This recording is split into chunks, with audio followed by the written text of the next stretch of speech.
Hey, everybody. Merry Christmas. Merry Christmas Eve. Okay. All right. Hi, everyone. This is the Stephen E. Kelly Show. My name is Stephen E. Kelly. This is Truth Cat Radio. www.truthcatradio.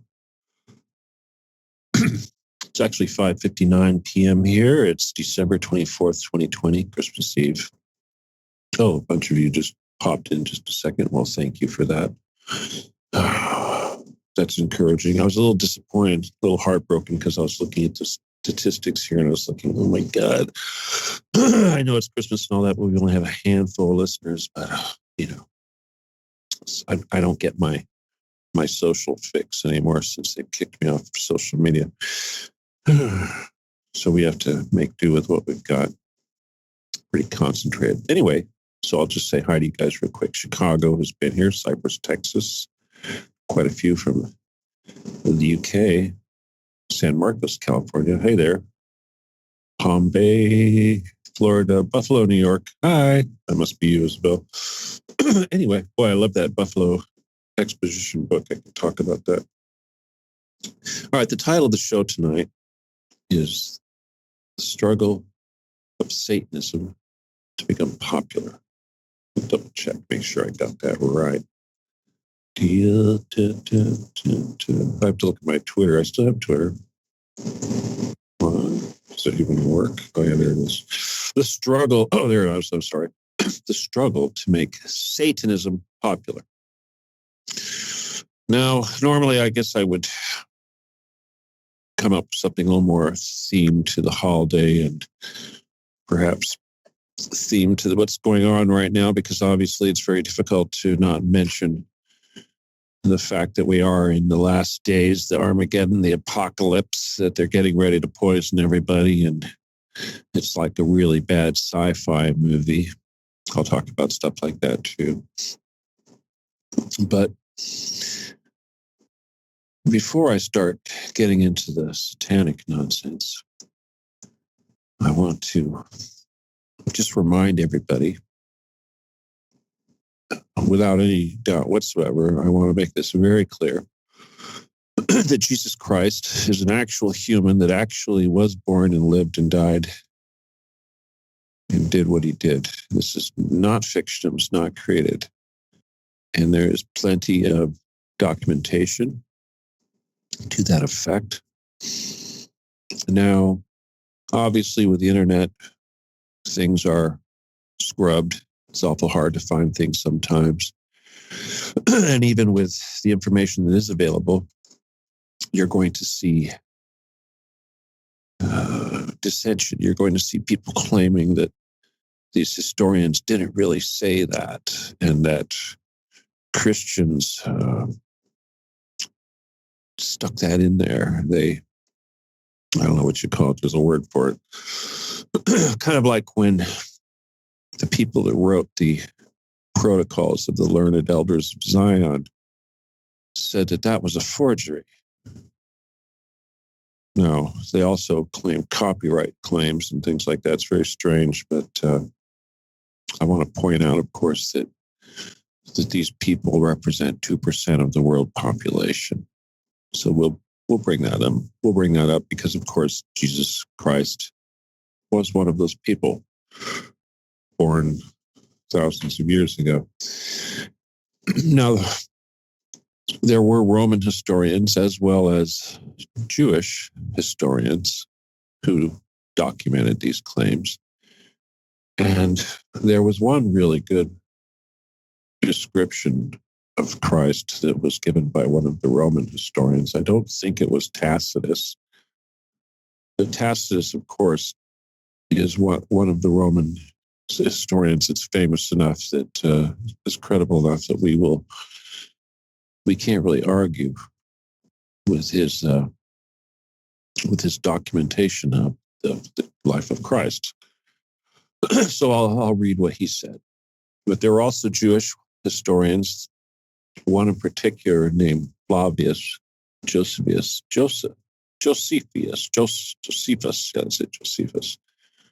But he was actually born like 70 years after Christ, but they give him a lot of credibility because they figure that he was so close that he pretty much might as well have been there.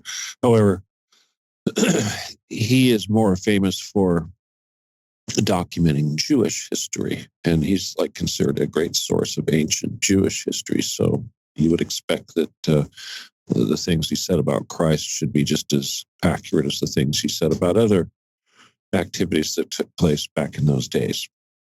And of course, his accounts of Christ are the ones that are being argued about.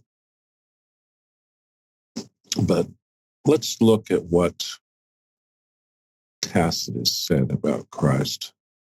Let's see if I can find it. I'm going to apologize, but no.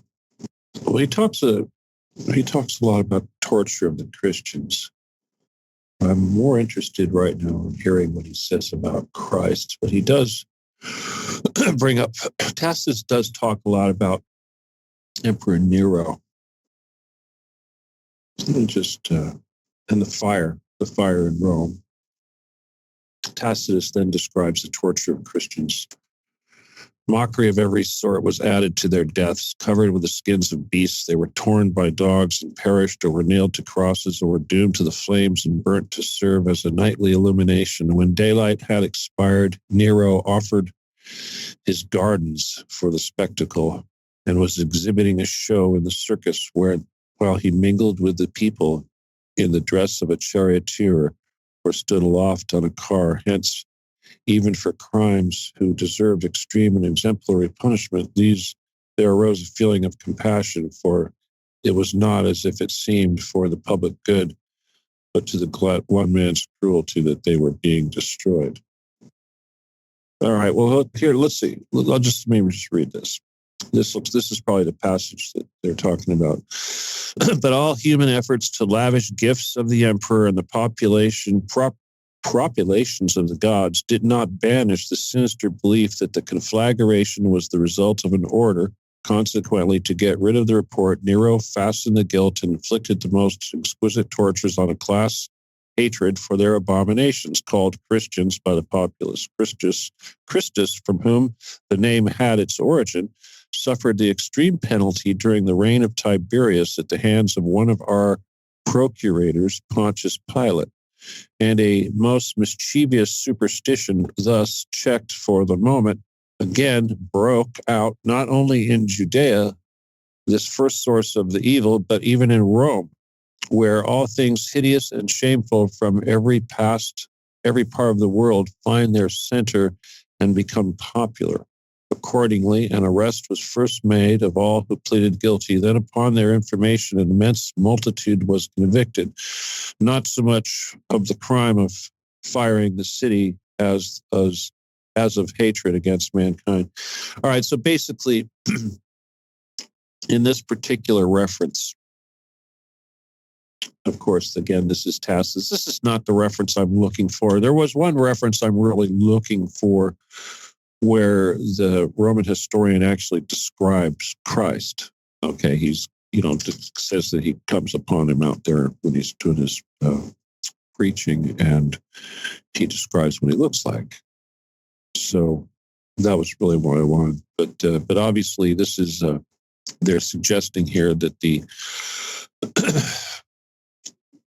atrocities they were going to start committing against these Christians are of course, a group that came from a person that actually existed who also was crucified. So I'm sure we could have done better, but let's see. What does Josephus say? All right, Flavius Josephus, he lived 37 AD to 100 C, so he was around that time. A Jewish historian born in Jerusalem 4 years after the crucifixion of Jesus of Nazareth in the same city. It's because of this proximity to Jesus in terms of time and place. His writings have a near eyewitness quality as they relate to the entire cultural background of the New Testament era. But their scope is much wider than this, encompassing also the world of the Old Testament. His two greatest works are Jewish Antiquities, unveiling Hebrew history from creation to the start of the Great War with Rome in AD 66.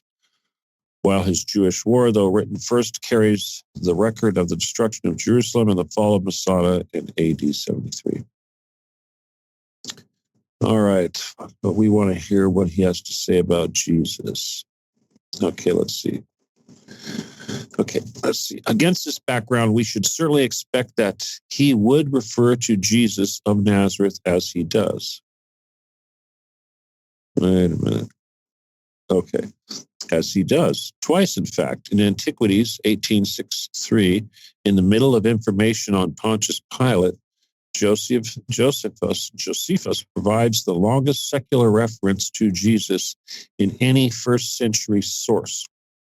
Later, when he reports events from the administration of the Roman governor Albinus, 62 to 64 AD, in Antiquities 20:200, he again mentions Jesus in connection with the death of Jesus' half-brother James, the Just of Jerusalem. These passages, along with other non-biblical, non-Christian references to Jesus in secular first-century sources, among them Tacitus, Annals 15:44, Suetonius. Oh, there's the guy. Look at that. These are people I should be looking up. Suetonius, Suetonius, and Claudius, 25, and Pliny the Younger in his letter to Trajan. These prove conclusively that the denial of Jesus historically is marauding sensationalism by the uninformed or the dishonest. Well, let me just continue just to see what they say here before I move on. He says, because the above references to Jesus are embarrassing to such, they have been attacked for centuries, especially the two Josephus instances, which have provoked a great quantity of scholarly literature. They constitute the largest block of the first century evidence for Jesus outside biblical or Christian sources, and may well be the reason that the vast works of Josephus survived manuscript transmission across the centuries, almost intact, when other great works from antiquity were totally lost. Okay, here's his words. This is what Josephus says about Jesus. This is what they consider embarrassing to such.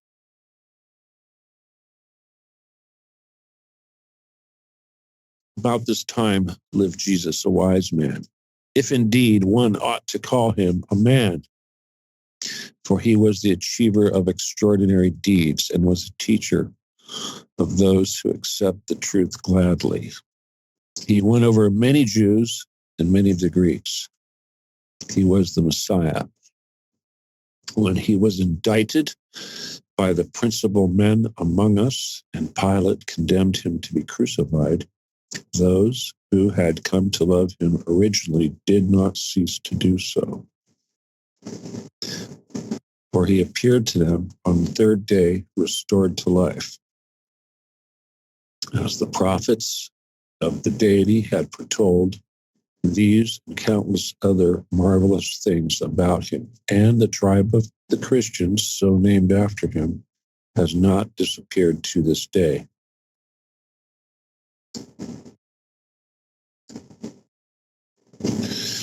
Anyway, so there you go. Now, as far as Immaculate Conception is concerned, I'm not going to get into that. But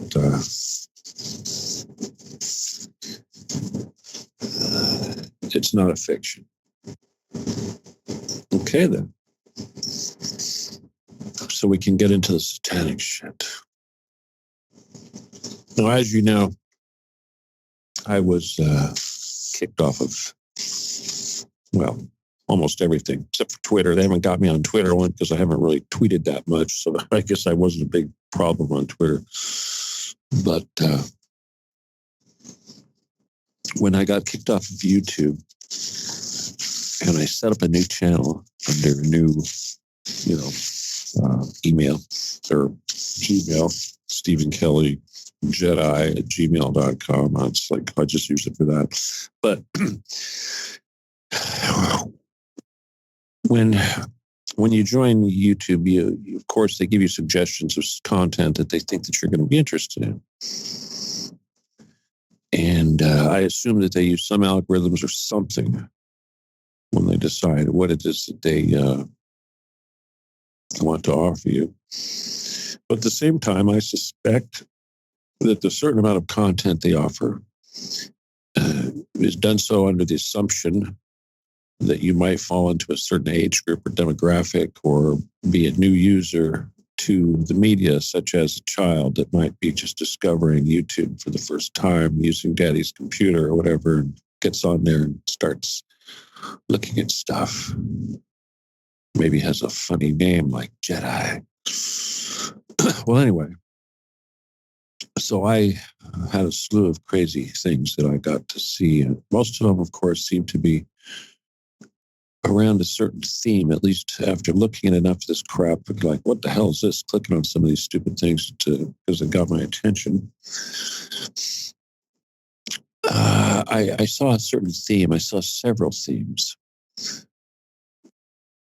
There were a lot of videos of people putting on makeup, usually, and I'm not talking about your average, whatever, going out to a nightclub makeup, but, something you might wear if you were trying to look like an alien, or you really had low self-esteem and you needed to cover your face and become this really bizarre androgynous diva. Well, obviously, that was a learning experience. Certainly, there were overtones involving the gay community and the transgender community and this sort of thing, pansexual, you name it. I also got exposed to the furry community, where people dress up as animals, they call it anthropomorphic animals that look like people, stand on their legs or whatever. Basically, people in furry suits with cute little animal heads. And they have to act silly, of course, when they're wearing these outfits. But needless to say, this particular movement, the furry movement, is kind of what everything that you've heard about it. A lot of people think that they're, well, being picked on. But again, for whatever, good or bad, there seems to be a very large gay contingent involved in this, and there are a lot of really bizarre sex-involving people wearing costumes. So, as wild as that might seem, that is a thing, and apparently that is a thing that is important enough to get exposed to, or to expose people to that might be newcomers to YouTube. Now, of course, there was a lot of music. Some of the music, I assume, of course, was pointed at young people. When I say young people, I mean bubblegum teeny bopper types. One in particular I want to talk about is the little girl that was featured on the artwork for the show with the Cruella de Vil hairstyle and the black contact lenses. There was obviously male examples of this sort of thing. One in particular I noticed was a guy named Youngblood. Of course, he was out of London, where most of the really creepy crap seems to gravitate towards over there. But this particular character, who has a strange guy, pig nose looking character, he came out as pansexual here recently. I really don't know what is up with that, but I noticed in his videos he likes to sport teddy bears, big teddy bears. And we kind of know what that's all about. Now, Another one that likes to sport teddy bears and focus on really youthful subject matter is this Melanie Martinez girl. This, of course, is the little girl that I pictured on my thing.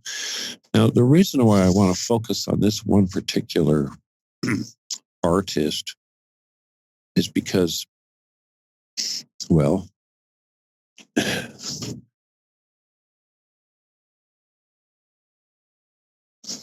I was looking at one of her videos, and of course this is aimed towards kids, but halfway through it, the satanic crap popped up. The stuff with the doing magic with the she'd do magic and she'd get these blacked out eyes before she'd do something, and usually it was to get revenge against somebody very Harry Potter like, similar to that. But so what really got my attention was she invoked Lilith. Now, first of all, most of the population has no clue who Lilith is. So when I see this young person, this teeny bopper producing music aimed at children, invoking Lilith hardcore and in a very deep way, I got to wonder, how in the heck does someone like this even learn about Lilith? And what is it that caused this young girl to want this in her music? And where does this motivation come from? Now, obviously, Lilith, of course, can mostly be attributed to Hebrew mythology, as they say. And Lilith, of course, is Adam's first wife and also the mother of all demons, the original succubus, the true Lucifer on earth. People think everything's the devil and Lucifer, but those who are the so-called devil worshippers know it's actually Lilith. Lilith is the boss. She's the one that they're really sucking up to. Of course, Lilith works for the other guy, but if you're in the know, you know that Lilith is who it's all about.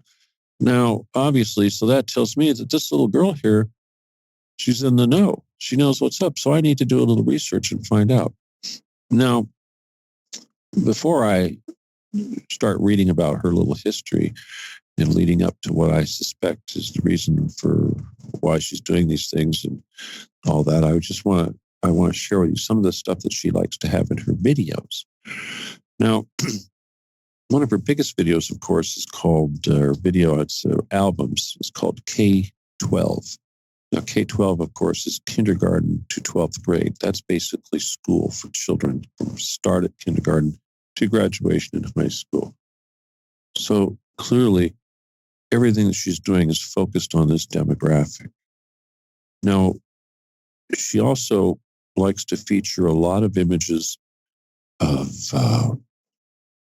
girls with blonde hair and very traditional, old-fashioned hairstyles, boys in baby blue, girls in pink, lots of fluff, frill, that kind of thing.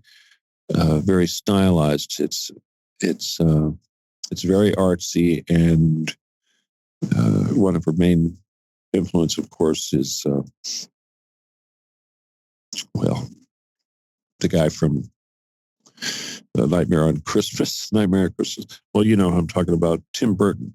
Anyway, but the point is that, like, the other thing she does that's like really noticeable, she'll do things like, if you look at her show, she'll have the male dancers, wearing dresses or wearing women's underwear on stage or something of this nature. She'll dress the male talent as women and wearing these crazy little frilly girly outfits. Very, very bizarre. So apparently, yes, there's some, well, let's just say bisexual stuff going on here. But let's just look at her Wikipedia. Now, bear in mind, of course, this is just one artist. But you have to remember, this is a good example of the type of stuff that those people, the 2%, are responsible for pushing on the children. And obviously, parents are not looking at this stuff, but they are allowing their children to watch TV. So here we have this girl, Melanie Adele Martinez, born April 20th, 1995, an American singer, songwriter, actress, director, photographer, screenwriter, and visual artist, born in Astoria, Queens, and raised in Baldwin, New York. She rose to prominence in 2012 after appearing on the American television vocal talent show, The Voice. Now, following the show, she released her debut single, Dollhouse, followed by an EP of the same name, 2014, through Atlantic Records. Now, a lot of people suggest that Atlantic Records is rife for this kind of satanic nonsense. She later released her debut studio album, Cry Baby, in 2015, which went on to be certified platinum. And then here's a list of some of her big songs that all went big. Here's one. Let's see. Sippy Cup, Mad Hatter, Mrs. Potato Head, Cry Baby, Pacify Her, and Soap. All were certified gold. Her song Dollhouse and Pity Party went platinum. Her second studio album was K-12. And of course, it has a film. And this, of course, is all based on the storyline of Cry Baby. So she has this character, which is essentially based on her, supposedly. Now, again, I'm thinking right away, well, gosh, this is a Hispanic-looking girl, Martinez. There's got to be some kind of a Jewish thing in here, because where else is this Lilith coming from? So let's see. She was born to her parents, Mary and Jose Martinez, who are of Dominican and Puerto Rican descent. Okay, and they went from Baldwin, New York to Long Island. Maybe in Long Island she got that influence. That all happened when she was 4. Then she listened to Brandy, Britney Spears, Shakira, the Beatles. Now, apparently the Beatles was a big thing in her life, but she also listened to Tupac, Biggie Smalls, and Christina Aguilera growing up. She wanted to be a singer from a young age. In kindergarten is when she began writing her poetry. She says she had few friends growing up and she was a homebody, and she was very emotional. Now, this sounds like somebody who might be ripe for the dark side. She found it difficult to explain her feelings, often crying when overwhelmed. She practiced photography and painting, and due to her emotionality as a child, others often referred to her as Crybaby. And basically, that's what sparked her album, Crybaby. Now, it says that she grew up in a traditional Latin household where she was made to feel insecure and shameful about talking about her sexuality, and felt as if she could not be accepted if she came out as bisexual. But she says her family now fully accepts her. It sounds like she probably wrote that. She supposedly taught herself to play guitar at 14. She wrote her first song and added her poetry. But she graduated from high school. Now, of course, the big break, of course, was TV. And let's see, The Voice. Let's see, she's in junior year of high school. She participates in a varsity talent show, a televised talent competition where she sings the Beatles' rendition of Money. That's What I Want. Let's see, a few other songs. She was eliminated in some other thing. Okay, then she auditioned for The Voice.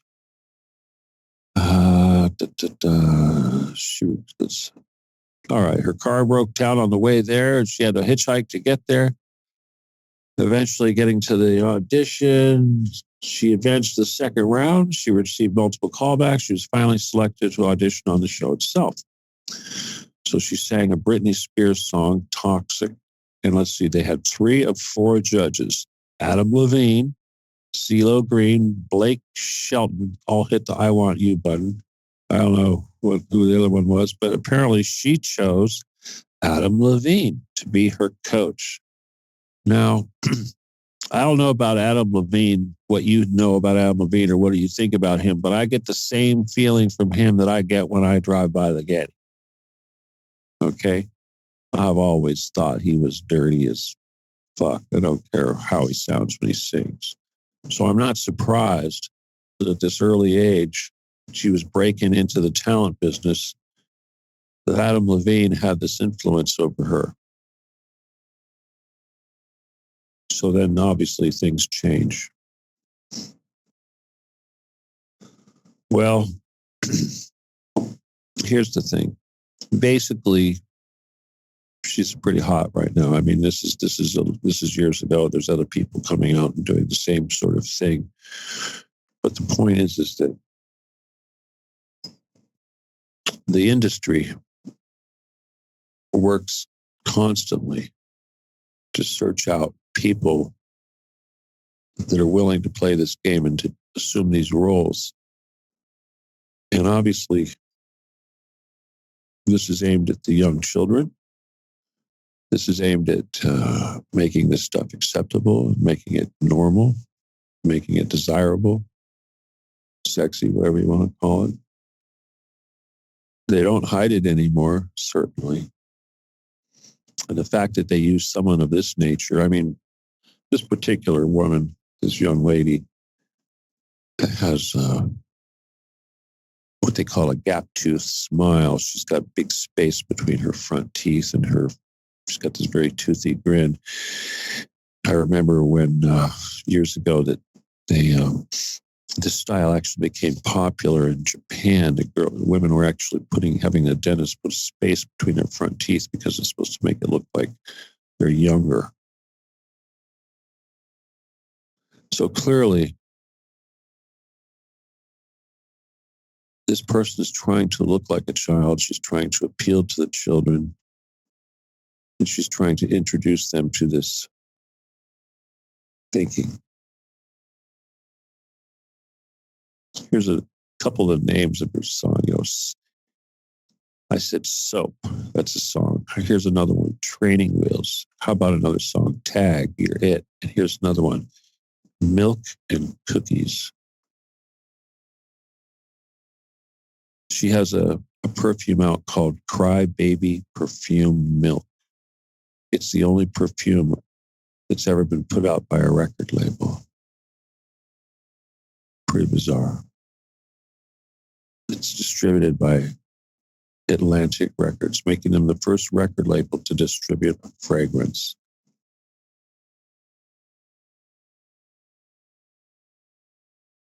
Huh. She has another track on her latest album called Gingerbread Man. You know, if you look at the artwork of these things, it's very morbid. And I think this is where this Tim Burton influence comes in. But like the Gingerbread Man, of course, it's got some cherubic looking child holding this gingerbread doll, and the arm and leg are broken off. And of course, they're bleeding.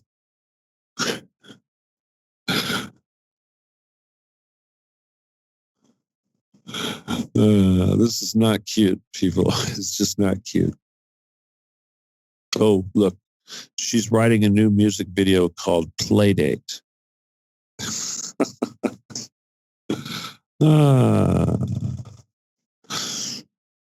Anyway.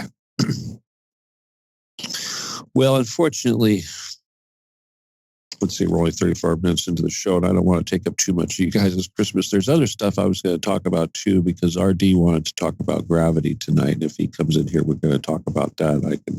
We might have a little bit of fun with that. But as far as the satanic stuff goes, if it doesn't feel like the last days to you, I really don't know what else to tell you. I saw this movie last night on Netflix. I know, yeah, totally dirty, but it was a George Clooney movie, and it looked like it might be halfway decent, but it was an apocalypse sort of thing. And let me just describe to you what happened. Basically, the world was being overrun by some sort of COVID-19 type thing, and this guy was an astronomer living at some radio telescope up in the Arctic Circle.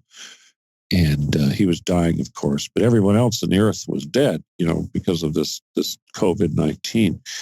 And apparently he had found a planetoid orbiting around Jupiter, supposedly, they called K-23, and it could support life and had an atmosphere and all this. And they wanted to move humans up there because they had screwed up the Earth and they were going to set up a new, world up there on this planet that they're going to run to this planet, the old Plan B type thing. Well, the story goes that he worked so hard to get this thing to where he could get a message off to this spacecraft that had made a 1.5 year voyage to this planet, supposedly, and had determined that it was capable of supporting life. And it had a crew of, 6 people on it.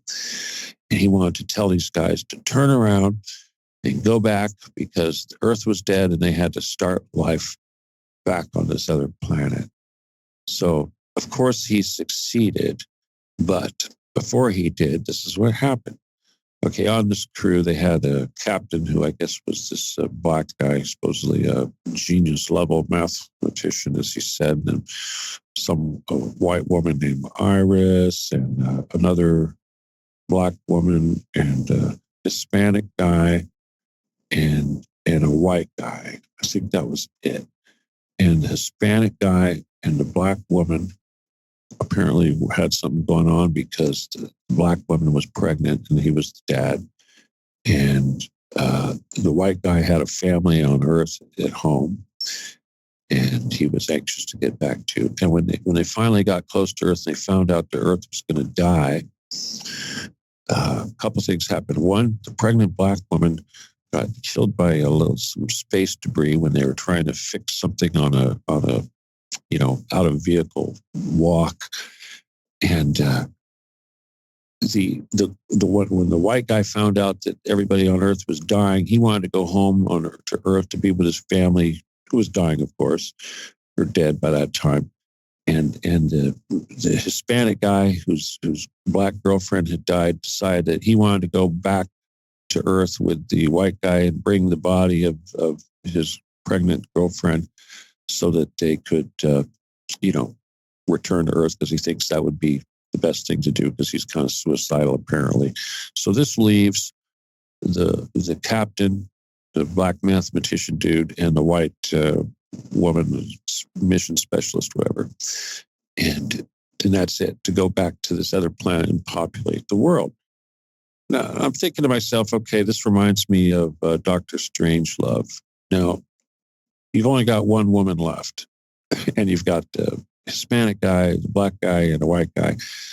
They could probably populate. Well, actually, you need more women than you need men if you're really going to pull that off. But genetically speaking, I'm thinking if they probably owed it to humanity or the future of humanity to all stick together. But no. So they left now George Clooney, of course, he wrote this thing. And that should say enough. But basically what they want to leave you with was the good news is that don't worry, the Earth is going to be repopulated by these, mixed race couple. Isn't that nice? This is the sort of stuff that we get. Anyway, now, obviously, this is a relatively new film, and there are other films out there right now that are a little more accurate and actually use the word COVID in the film. One of the scenarios is another one of these apocalyptic situations where COVID-19 is now COVID-26 or some bullshit, and there's a lot of, let's just say, guns. So we are getting there. The latest out of this Dr. Fauci, who, of course, is a Jesuit, is he says the only way that we're going to achieve some sort of herd immunity is for everybody to be vaccinated. So, but I don't really know what to tell you people. Every year it's the same thing. You got to enjoy your Christmas. Oh, yeah. Oh, by the way, here, this girl, Melanie, she put out a brown lipstick called Teddy Bear. There's that teddy bear thing again. All right. Sorry about that. So, yeah, I'm a little concerned. The very fact that I can't really, at this point, it's really It's wild. I really don't know how we're going to get the message out any faster than we're doing right now. Oh, it looks like we got a few more people tuned in. Let me just say hi. San Marcos is in the house. Greetings. And, of course, lots of people. Oh, Atlanta, Georgia. Atlanta. Hey there. Well, I know who that is, I think. Chicago. We got a couple of Chicago here with us. Chicago, you want to join us tonight? Any of you guys ready to come in? I'll drink some tea and we can, well, you guys all must have pathetic lives. You're here listening to me on Christmas. You want to hear my pathetic laugh. Hey, what's this? She was featured on the American Horror Story Freak Show. She had a song featured in that. Isn't that something? Wow. I'm amazed. All right, guys. All right, let's take a break. And hopefully RD will come in here and we're going to talk about, he wanted to talk about the relationship of gravity and various earthly phenomena to other entities other than humans. So, and I, of course, want to talk about it in relation to other stuff too. So, and if you guys have something you want to join me, obviously I'm going to encourage anybody that's interested to join me. Of course, you have to be connected to us on Skype. But if you send a message, maybe we can answer your questions and stuff one way or another. All right. So let me get back to my Skype so we can take a break. Are you ready? Yes, I'm ready. Okay. Crosacra sit me lux, non draco sit me dux, bade retro satana. Nunquam suademi vana, sud mala quelibas, ipse venena vibas. Crosacra sit me lux. Non draco sit mihi dux, vade retro satana.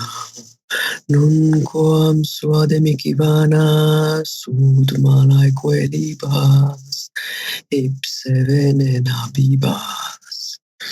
I found again, I would like to address again the title or the site that Steve spoke.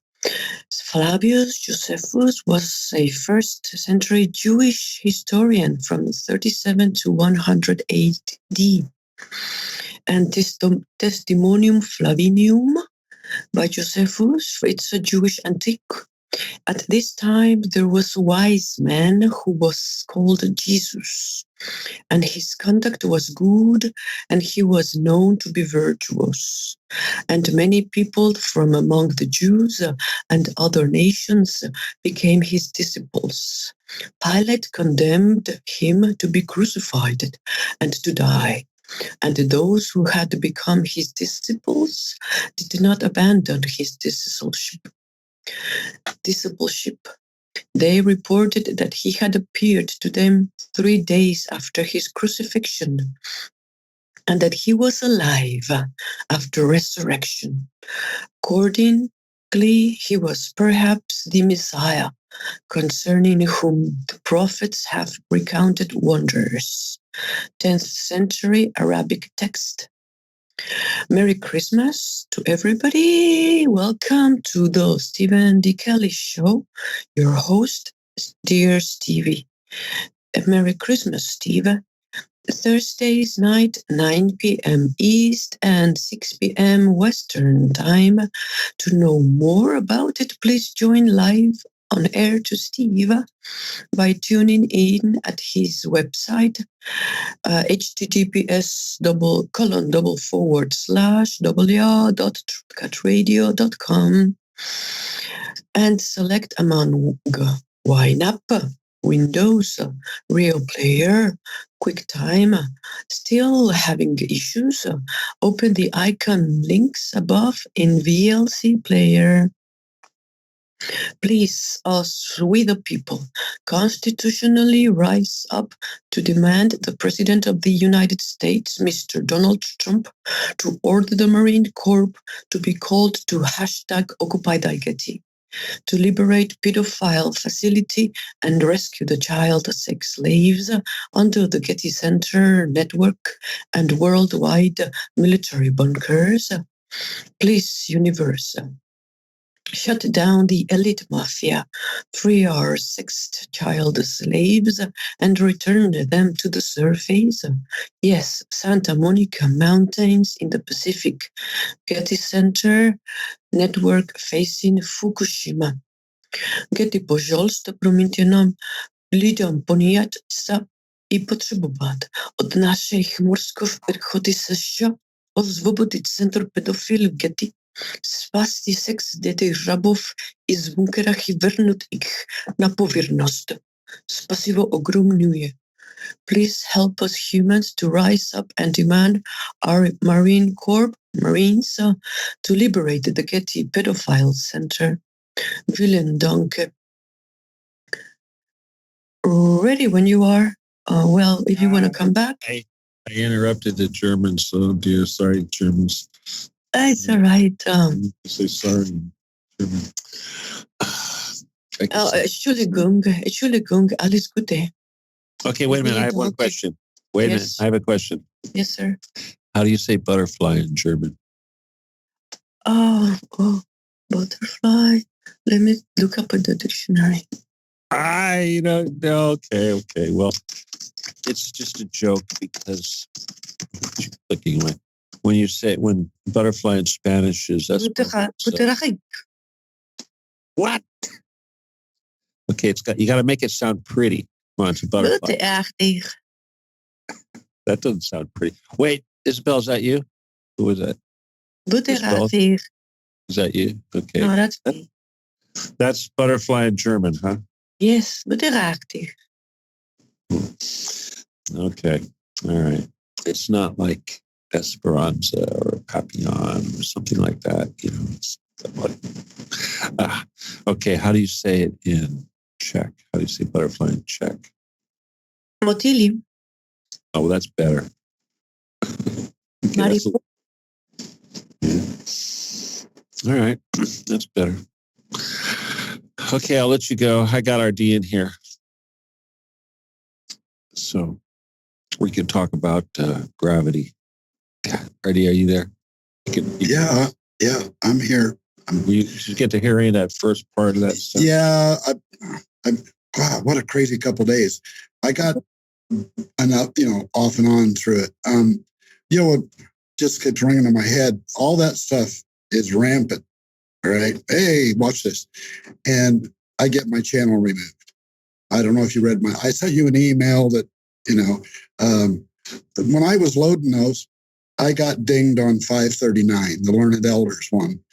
Really? And so I replied to it, I was looking for my notes and I couldn't find them, the Article 1, freedom of speech thing. Yeah. So I just emailed you, reply to me, just give me a cut and paste so I can put in the appeal thing. And my hands full with shit. But anyway, that one is still on somebody else's who's listening, with no offense. Okay, just I'm going to go ahead and try to remember to email that to you, but just for fun, shits and giggles, I'm going to go ahead and say it right now because it's being recorded. So, okay. Well, so here's what you say to anybody. This isn't just for you. This is for anybody that has issues with YouTube shutting down one of your videos. Okay. You can say, this is what you say. You go, hi. Then you say, I don't know what part of this video was a problem. Do you have a timestamp that I could review? And you say, I'm pretty sure this does not violate. I'm pretty sure what I said is within my First Amendment rights. And then, most important, you say, has a human actually listened to this? Okay. Okay. So there's three things. First you say hi. Yeah. I don't know what part. Then you say, give me a timestamp of whatever it is that's bothering you, and then you say, I'm pretty sure what I said was legal. It falls within my First Amendment rights. Yeah. And if you want to get belligerent, you could say, this is sure asking for a class action lawsuit, kind of like the one that And then you can go ahead and cite Leesburg let's see. No, what is it? Evansburg, Evanwood versus Evan something. Evanswood versus Lee Concrete, Leeville Concrete 20. Yeah. Anyway, we got that.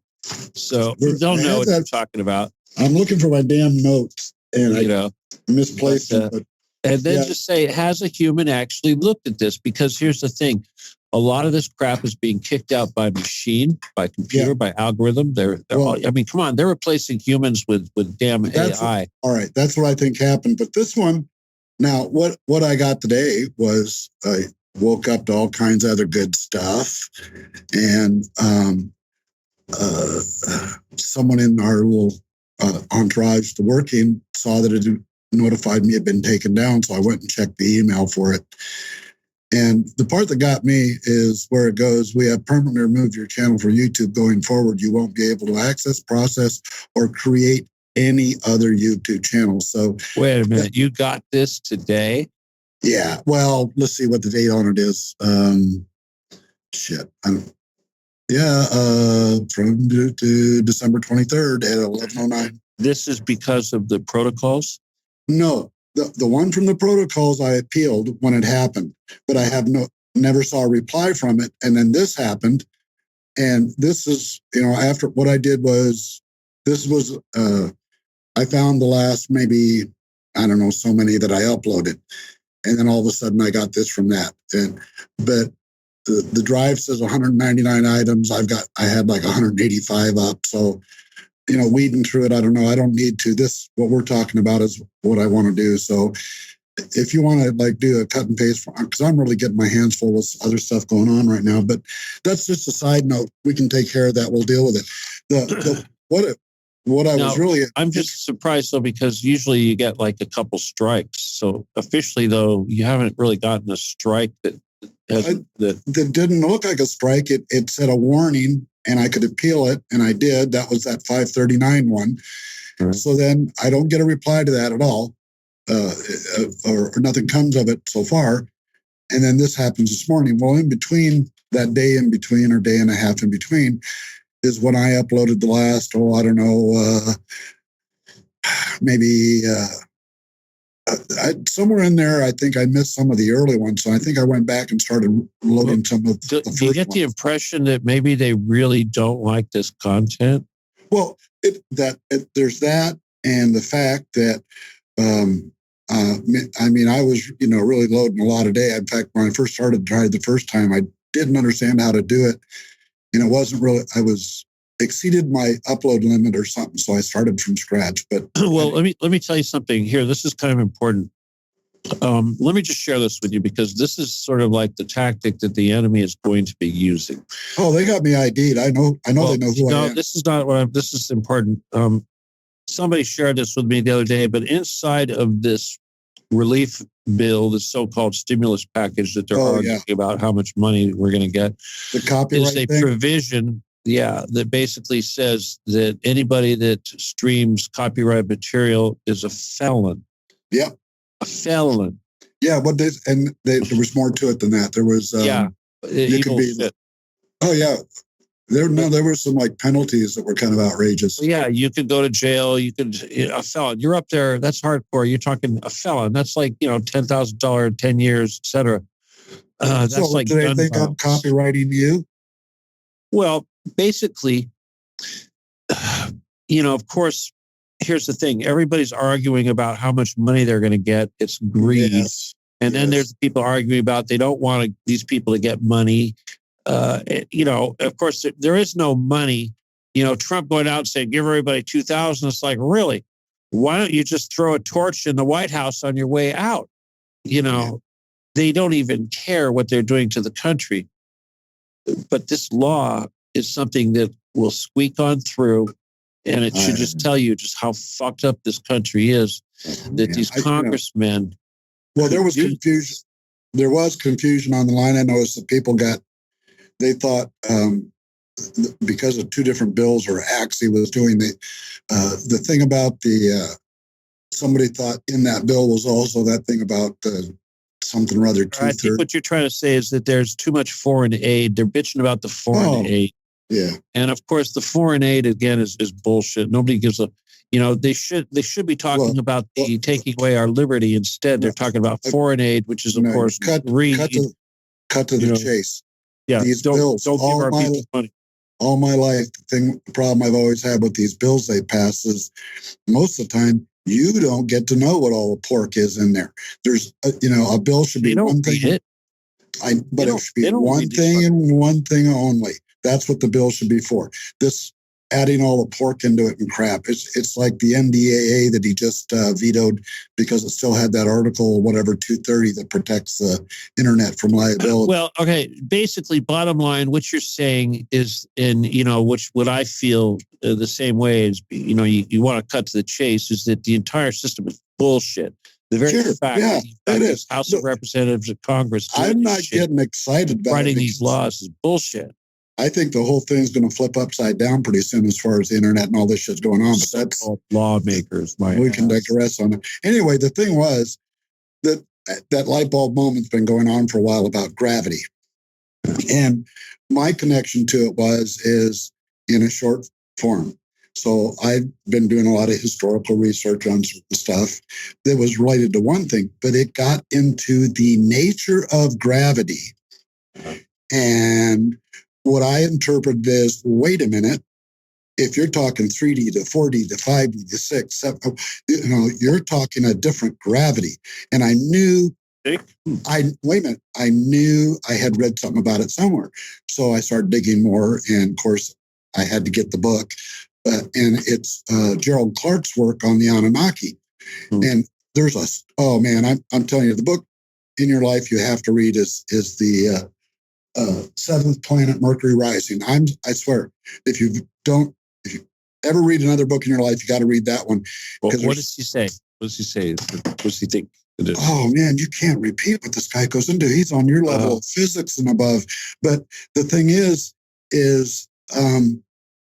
what I was noticing the gist of it is all these side effects everybody's feeling and experiencing right now in our work when you're going density change. It's the effects of the gravity. Like why does your spine at the lower and upper end ache more and what what I'm saying? I just had this there's big. Oh my God, that's the kind of key to it. That gravity. Well, there's two things. So far, you got two things going on. Go on. So that's just it. It's density, gravity related to what we're experiencing. The effects of, because we talked about it a while back. We're 4D now, right? We're going from 3D to 4D. We're definitely changing. We're going through some shit. That's for okay. Sure. All right. So we're hoping to end up on the 5D and not the 4D. Yes. Okay. Back to the base. Well, God, does that not? Okay. Well, let me just start. And how's that gravity affecting us? Before I talk about the effect, because there is run for it. That's why I want physiological and all that crap. Okay, but let's start with the reference that you made to the different species like the Anunnaki, etc. Obviously, different species that are evolved on different bodies that have planets that have different levels of gravity are certainly affected if they're in different places where the gravity is different. And this is why some people say that those of us that are afflicted with, these back pains, what have you, it's because we're not really from here, where we come from somewhere where the gravity is a little different. Okay. And so we're affected by that stuff. And that's not a different density? That's actually the gravity. That probably goes both of them. Okay. So let's just assume, first of all, that gravity is not a function of spirituality and physicality. Okay. Right. Okay. So that means it should transcend these densities. So let's just say it operates the same way both places. Okay. We'll get to that point, but we're starting with the physical, biological, physiological effects of gravity on living entities. Okay. Earthly 3D entities and such. And this could apply to other entities too. So if you're from Venus, if women are from Venus and men are from Mars, which is bullshit, of course. They're gonna have different levels of experience with earthly gravity. Now, obviously, the Celtic Aryan species supposedly came from Venus. Of course, they're going to have different issues with gravity.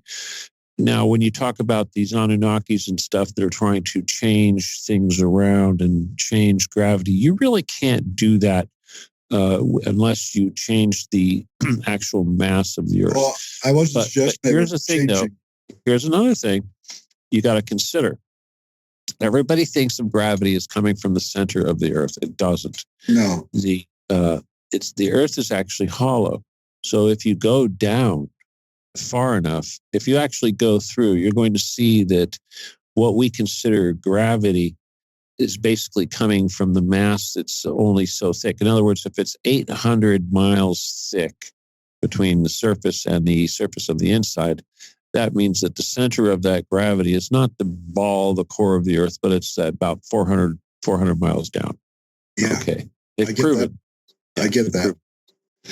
So what that means is that the effects of gravity on entities living on Earth should be the same on the surface as it is on the center. You would think. Okay. Yeah. But entities that are living within the surface of the Earth are going to be subject to different levels of gravity. Okay. Well, yeah. This is what I wanted to, what I brought it up because I wanted to hear. But I want to get more into the fun stuff about gravity, though. Cool. Okay. That's what I want to hear. That's why I brought it up. Well, here's the thing about gravity. Now, as I've said before, it's information. It's not something we should think of as a force. It's more of information. Uh-huh. But it's like a radio signal. Think of it as a radio signal that's putting out information. That's what I was reading. Yeah, that's what I was reading. So this ball of mass is putting out this information, and it's basically saying, I'm this big ball of mass. I have this much gravity, yada, yada. So what that means is that all mass produces this energy, this field, this gravity. Right. Okay. All mass. And that means not just big mass like the Earth that we're standing on, but even the small mass around you. Like when you like in a pun way, you gravitate towards somebody. Well, to a certain extent, that's true. We all have it. Obviously, every single thing has it. And I've always said, I don't know if you've ever been involved in life and death before. You ever killed anybody, RD? No, I have no blood on my hands that I know of. Well, that's good. Well, do you have ever saved anyone's life? Yes. Okay, well, there you go. When you do stuff like that, that gives you gravity. Okay? That's basically gravity. That makes you, when you hear people talking about carrying the weight of the world on their shoulders, that's exactly what it is. Yeah. Okay, that's gravity. Now, all right, but here's the thing. Every single planetary body has this gravity. So if you leave the gravitational pull of the Earth, you're immediately going to be affected by the moon, by the sun, by whatever. In other words, no matter where you go in this galaxy universe, you're going to be affected by the gravity of one thing or another. In fact, there is no linear movement in space. It's not like the only linear movement in space is when you're vectoring using not light speed, but what do they call that? Beaming, phasing, phase shifting, whatever. Right. That's the only thing that travels straight, because everything else travels in a circle, in an orbit. Every movement in the universe is an orbit. You're orbiting something. You're always orbiting, no matter what you're doing. You're orbiting. You're not orbiting. It's like in a 6th grade science class in the soap bubble, like a bubble. Why is a bubble round? I mean, that is the nature, like you're talking about, a circle or a bubble. Has to be. Yeah, right. Sacred geometry. It's the natural shape. There you go. That's the word. People don't get it, but But the thing is the same thing with movement in space. There's no straight lines in space. People, it's the same thing when you're flying an airplane. There's no straight lines when you're flying airplanes. No. I mean, unless you got a jet or something that's going really fast. And even then, it's not perfectly straight. You're either going up or you're going down, right? Yeah, right. Yeah. You're not. Right. There's only two ways to go. You may be going forward, but you're going forward upward, or you're going forward downward. If you can hold it at a certain altitude, you're a pretty damn good pilot. Yeah, it's not easy to do, but that's the same thing. Rocketry is the same thing. When you get up in space, once you get out of the atmosphere, the gravity is going to pull you right back down. I don't care how high up you go. Yeah. The gravity is going to pull you right back down. And the only way to avoid that is to go sideways. And you got to go sideways really, really fast. Uh-huh. That's what an orbit is. And, once you do that, it goes on practically forever. But if you fall within the field of some other gravity, like the moon, you get too close to the moon, it's going to pull you in. Yeah, it's going to pull you in, and you may not orbit the moon, but it's going to alter your course and slingshot you off in another direction. That's why these guys do that stuff. Yeah, that's the whole theory behind doing that. Yeah. I'll tell you. And then there's the sun. I mean, oh my God, What about the ocean? Well, the ocean, of course, has an effect, a gravitational effect. And here's the thing, I haven't really got to that part yet, but the point is obviously, we have water in us, and gravity pulls on us, just like gravity pulls on the ocean, just like when the moon gets within a certain distance, its strength of its gravity starts pulling on the water in the ocean.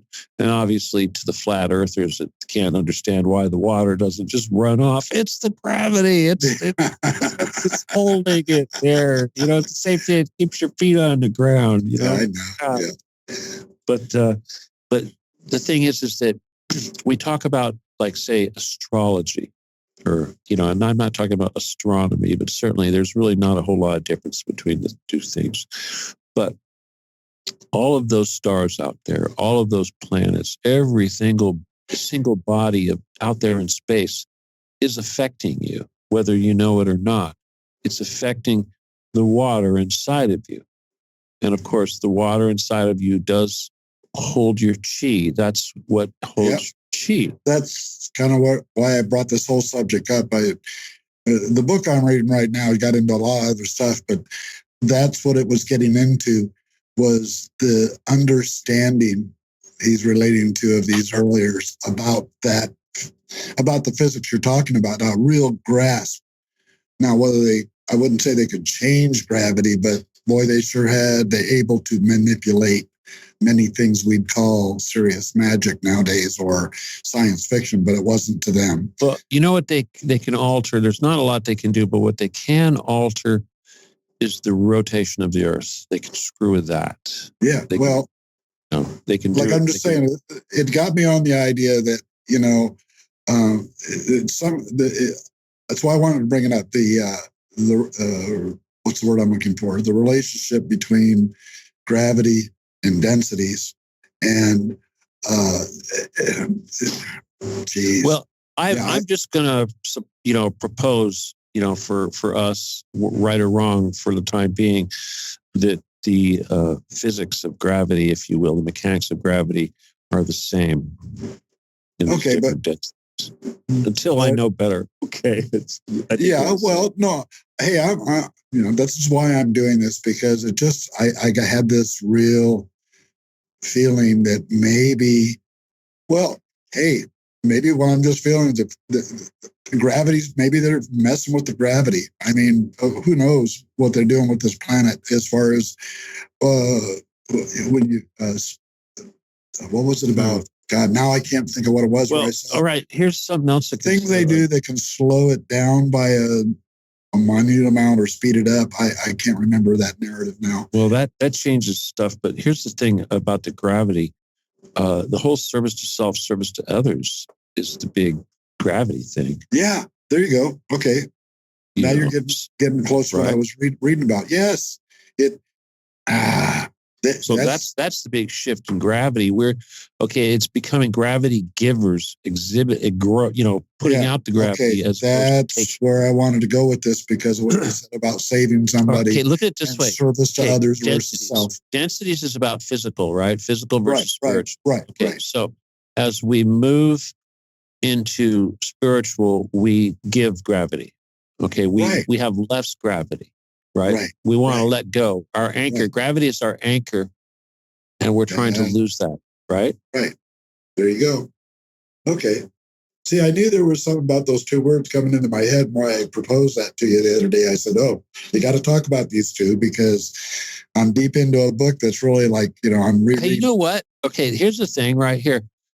I'm going to go out on a limb right now and suggest, just by what we've proven right now, if we can assume all the things that we're assuming right now, then we can also assume that gravity and the soul are in the same realm.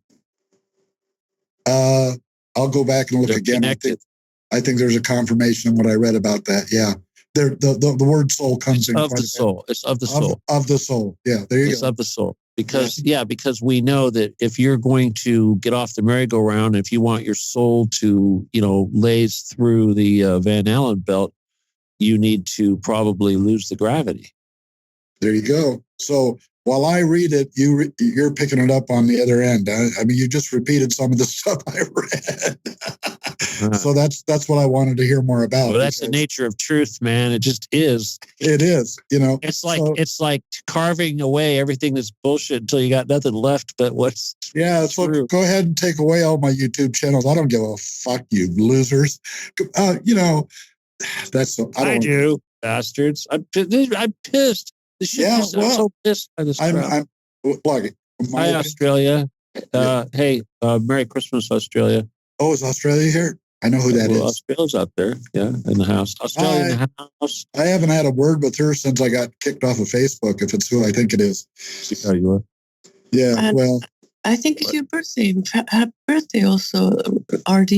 Yeah, in 5 more days. 5 more days. Not Jesus. Huh? Jesus. He's not Jesus. No.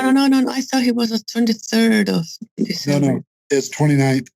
Ah, okay. Yep. So it's only Jesus tonight.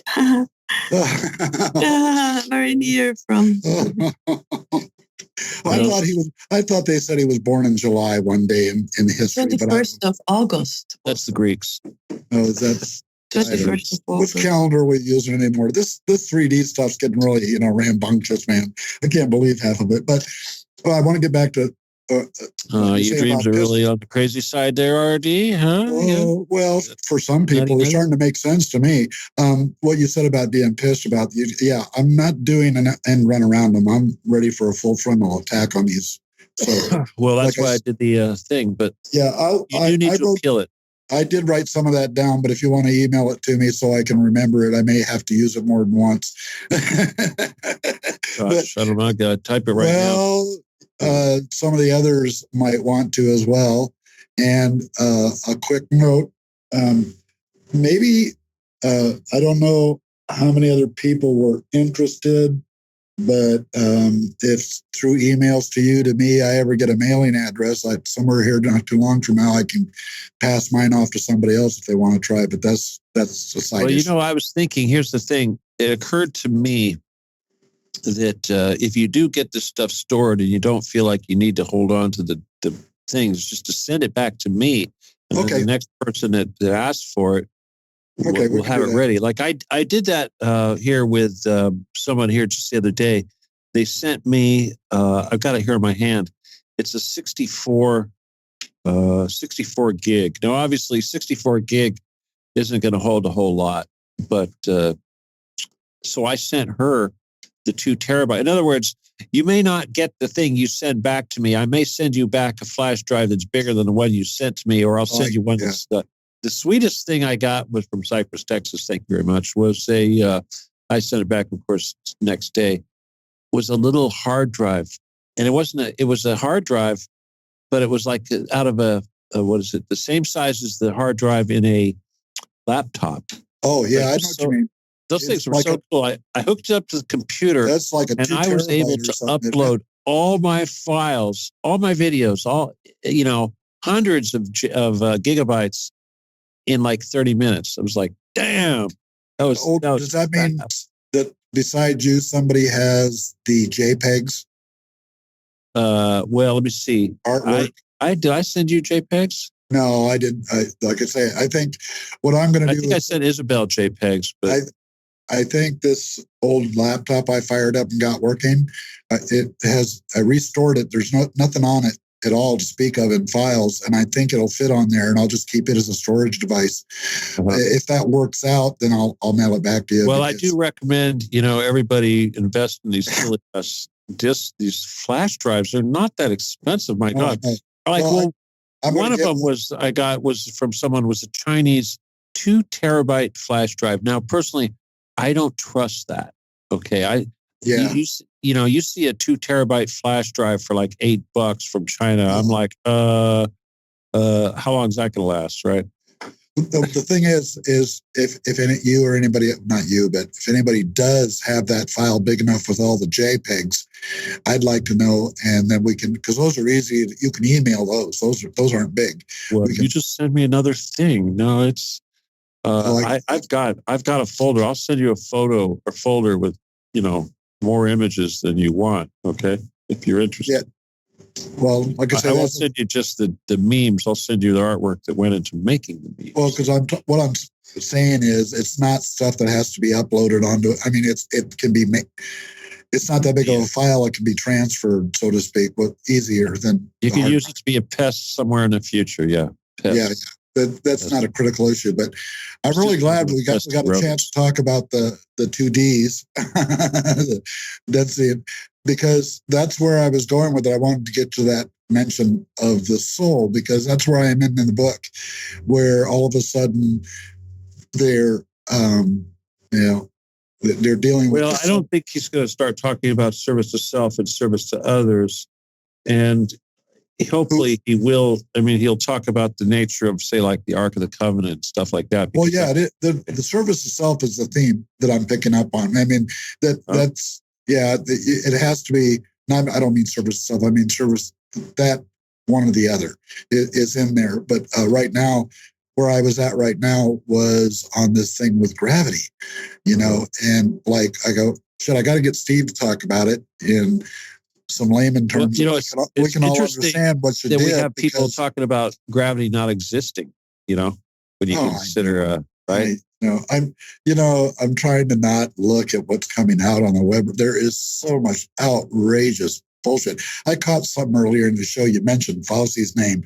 Did you see the video where he's talking about he went to North Pole and vaccinated Santa, so we're all good? That was really insulting. Well, you know what? We're losing a lot of listeners for some reason. I guess it must be Santa Claus time. Let's get close. I also heard the Brazilian President Bolsonaro warning people not to take the vaccines because they will become alligators, and then the DNA will change and he won't be able to help them anymore. Well, it's true. Well, I remember from my dad. I do remember from my dad a long time ago about vaccines. You don't want to take vaccines, but I don't remember details. I was a kid, and but about Eisenhower and people like that, I think so. Yeah, there was. Right, well, George Carlin put out a thing here. Oh yeah, I love that one.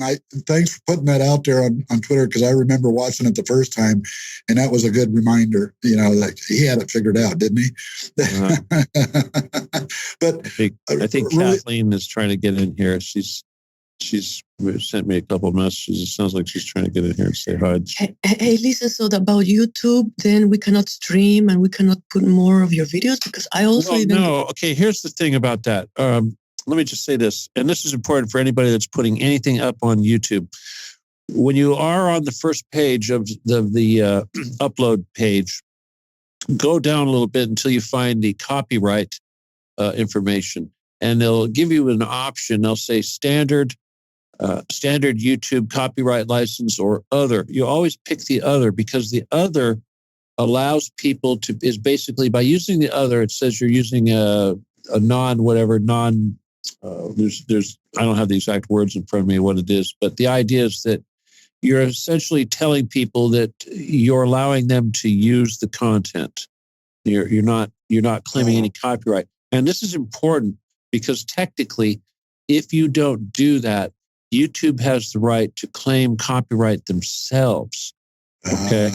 Yeah, that's where it comes in. Even though it's your content, because you're not claiming copyright, you're putting it on YouTube. They're sticking a standard YouTube copyright license on it, which gives them some sort of a proxy. In other words, they're going to sue people on your behalf unless you tell them not to do that. So that's where that comes in. That's something I just learned. But no, the main thing that's really important if you're going to do this is you got to watch out for, like, I use some music. I use the song at the end of the show. Sometimes there might be 30 seconds or so of music before I push the off button on the recorder. You want to make sure you remove that because they'll pick up on it. And if you get a strike on YouTube because they picked up on it, they'll say, oh, copyright violation. You go and say, request appeal or whatever. There'll be a thing you can investigate, click on details. I think it is. You push the details button. It'll give you all the information. It'll say who's complaining and what they're complaining about. And if it's usually, like, for instance, the song I play is Breakfast with Strangers, Supertramp. It'll say Supertramp. And you go, oh, and it'll give you some options where you can trim out the offending music. Now, they have a thing where you can mute it, where it digitally removes the music. Like if it's in a background while someone's talking, they'll try to remove it. But if it's the end of the thing, you just hit remove. And then basically it takes them, they reprocess it, you get rid of all your strikes. And when you're uploading and they slow down your ability to upload, it's usually because during that upload process, you've gotten those copyright strikes. So you want to look at the video page where it's got all the list of the videos while you're processing them, and it'll show restrictions. And under the restrictions, it'll say nothing or none unless there's a strike, and it'll say copyright violation or content removed or due to such and such, something like that. So obviously, you go down the line, you stay on top of it as you go, because, like I said, usually it's just as simple as removing that they'll remove the thing for you and you'll be clean. And it's those little violations that they use to build a case against you. And that's why you got to look. Now, what RD's describing sounds a little more draconian and more like they're just out to get them, but they're always after fucking RD. I swear. And even on Facebook, I swear, they figure you're me, dude. That's what it is. They think, here's that Stephen Kelly trying to pretend that he's some guy in Oregon again. We'll teach him a lesson. Well, but I also got warned and threatened by Andy Anderson from U2. We don't know who Andy Anderson is, do we? I know, but he started threatening me like I'm a big mouth, popular, and they want to silence me, and they know who am I, and they're watching over me. Well, I hope that you ignored that. You report it to the authorities. Obviously, you don't allow anyone to threaten you, especially if it's a email or something of that nature. You report it to the, your service provider and say, "Hey, I'm being threatened." If it's on YouTube or Facebook, then certainly they have, give you an option to, report people to the police if they're being threatening. So you stand up. You don't let anybody threaten you like that. They're just trying to scare you. We already know they're impotent and can't do anything. They really have no tools. I will report them. Thank you. Yeah, you just appeal everything, report them. And I mean, this is the thing. They think that we're going to be cowed. And the reality is that there's just not a lot of time. And even though we can continue fighting and we can protect ourselves and do what we can, ultimately, if the battle isn't exactly raging the way it should be going right now, people are going to be lining up to actually get these shots. And there's really not a whole lot we're going to be able to do after that happens. It's going to be kind of end game. We're in the middle of the apocalypse, where the apocalypse is on us right now. And those of us that have been trying to minimize the effects and the pain of the apocalypse, we've pretty much done everything we can do. And, now we're just damn Jedi. That's all we can do is that stuff. That's kind of sucky. Like I said, that was the big issues with me this week. But the really what overrode all this was this density and gravity and how it relates to the soul, and the fact that you got on that, and that would be something that if people want to know more, that'd be something to look into and start Googling that stuff or whatever your source of research is, because there's something to that really deep. And as to people looking over us or looking at. We've got more potent entities looking over all of us right now, so I'm not worried. I mean, I feel that. I feel not to worry about anything. I'm super chilled, but this YouTube thing pissed me off. I may have to go Marine on her ass. A lot of annoying. I'll wait for your email and I'll lighten up with the lock and load, but I wouldn't do that. Well, that's not me. I'll do my best to try to. Might you please repeat the name of the book you're reading, Jupiter Rising? The website is Gerald Clark is GeraldClark77.com, and it's the seventh planet, Mercury rising. And if you don't want to buy the book, just go to Gerald R. Clark on YouTube. I mean, this guy, he just passed away this last year at 58. What a sad loss. You just have to go through it. This guy's been doing this for years. He goes back to like researching all the old Sumerian translation tablets all through the way beyond what Sitchin did. It's just so deep. And he's a physicist or he's scientist way over my level. They must have silenced him. There's a deep story there, but I can't believe it's been this long. It took me to find him and run into him and his stuff, but it's phenomenal. And yeah, okay, the Anunnaki stuff is interesting, but like I just brought up tonight, as he goes through this, he starts explaining stuff they're doing or what they're talking about, and it's your level or better of these physics and science that we've never been taught. I mean, maybe not the really deep secrets of thought and stuff, but there's science that has been so withheld from us that your show tonight about how that stuff just runs rampant on the web. You can look anything up like that, but you get censored for this. Give me a break. That's like you said, they probably think it's you again, whatever. I mean, you can't even say your name, hardly, although somebody did post something on Twitter today or yesterday about Phil Schneider. And so I had to comment on it, and I commented, and then there's Stephen D. Kelly at Occupy the Getty. They won't sue him and they won't kill him. Huh. And I got some, I think I got a follower too and some likes from that, that sounds good. Well, they're kind of MAGA patriot type people. They're not, I don't know how big a Trump supporters they are, but that was interesting. That I'm seeing right now, Twitter is the only real thing that's going on, and I really should have got more people to get involved in that when I had the opportunity. Yeah, well, we're getting a little more breathing space there than anywhere else right now. So, Facebook, that thing's going to go down in flames. It has to. Yeah, well, I don't know. Still got billions of users. If I was 20 or 30 years younger and felt like it, I'd start an Exodus Facebook movement or something. But it's not worth the effort. It's already it's already hung itself by its own petard. How's that? That's what I see coming for them. All right. Well, it does. Once everyone gets their injections, it won't matter anyway, and that's planned. So hey. Fauci says herd immunity. The only way we're going to get herd immunity is if everybody gets a shot. Now, we're a herd now, okay? So there you go. Dr. Fauci says we're a herd. Yeah. Got to inject the herd. We're going to call the herd. Next comes the call. All right, let's get out of here. First of all, people are Merry Christmas, everybody. Happy New Year, and we're winning. What are you talking about, New Year? New Year's next show. Merry Christmas. This is Christmas show. Okay. Merry Christmas. And I'll wait to the next one.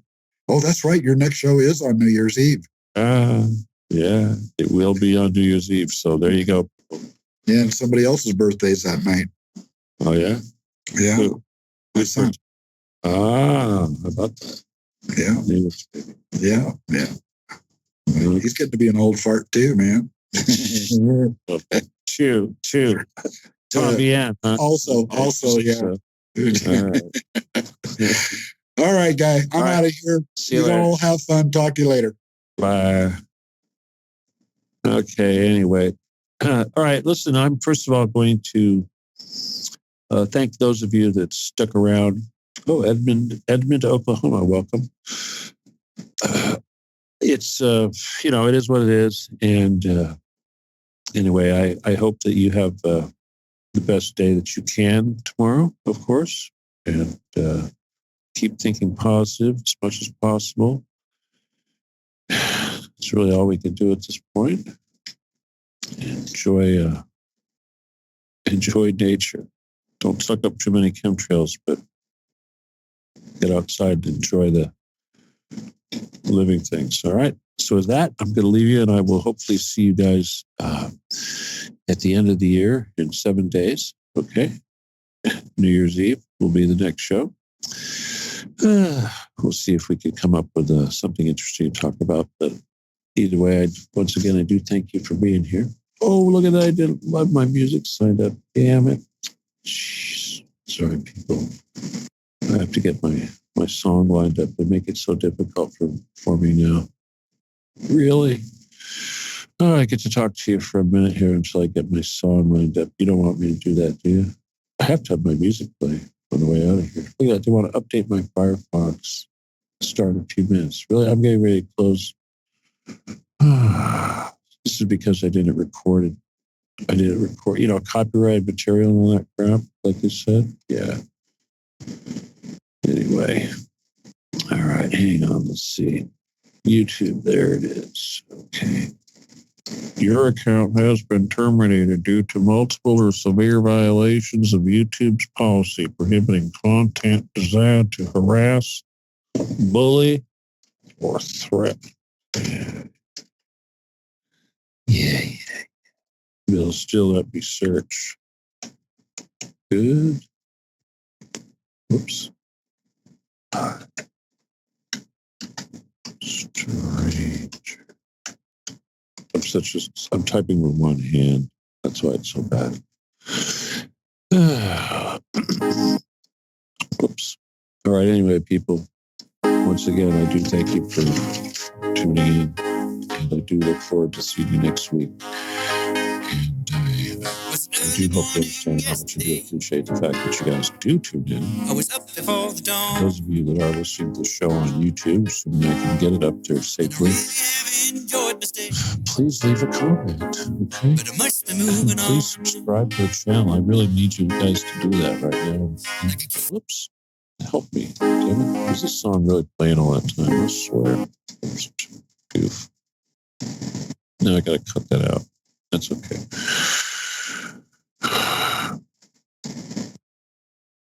All right, everyone. Sorry about that. Good night.